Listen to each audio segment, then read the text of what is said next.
Ang marketing ay tungkol sa pagtuklas kung ano ang kailangan o gusto ng mga tao at paghanap ng paraan para matugunan yon habang kumikita ang negosyo.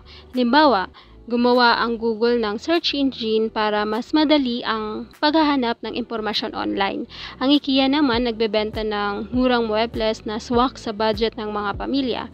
Ibig sabihin, ginagamit nila ang marketing para gawing negosyo ang pangangailangan ng tao. Sabi ng American Marketing Association, ang marketing ay lahat ng gawain at proseso na may kinalaman sa paggawa, pag-deliver at pakikipagpalitan ng mga produkto o serbisyo na may halaga, hindi lang para sa customer, kundi pati na rin sa buong lipunan. Ang tawag naman sa pamamahala nito ay marketing management. Dito pumapasok ang diskarte kung paano pipili ng tamang target market, paano makukuha at mapapanatili ang customer, at paano sila mabibigyan ng magandang serbisyo o produkto na talagang may halaga para sa kanila. Kung titignan sa mas malawak na pananaw, ang marketing ay parang normal na palitan. Gaya ng sa palengke, may nagbebenta, may bumibili at parehong may nakukuhang halaga.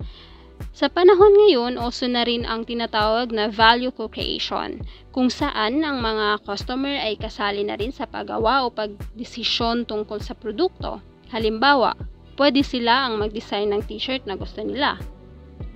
Sabi nga ni Peter Drucker, "The aim of marketing is to make selling unnecessary."